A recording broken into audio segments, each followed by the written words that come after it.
হচ্ছে রথযাত্রা। তো রথযাত্রা হিন্দু সম্প্রদায় অন্যতম প্রধান ও পবিত্র ধর্মীয় উৎসব। প্রতি বছর আষাঢ় মাসে শুক্লা দ্বিতীয় তিথিতে এই উৎসব পালিত হয়। এই দিন ভগবান জগন্নাথ তার ভাই বলরাম ও বোন সুভদ্রা রথে চড়ে মাসির বাড়ি বেড়াতে যায়। রথযাত্রা একটি প্রাচীন আনন্দমুখ হিন্দু উৎসব। ভারতবর্ষে উড়িষ্যা, পশ্চিমবঙ্গ, ঝাড়খণ্ড ও বাংলাদেশে এই রথোৎসব পালিত হয়।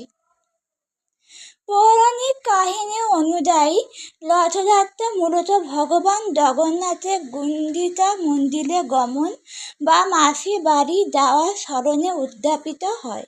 জগন্নাথ দেবের মূল মন্দির থেকে 3 কিলোমিটার দূরে এই গুন্ডিচা মন্দিরটি অবস্থিত। এই যাত্রায় 3টে সদস্য রথে চড়ে ভাই বোনেরা যাত্রা করেন। রথযাত্রা উপলক্ষে সুসজ্জিত 3টে রথ ব্যবহার করা হয়।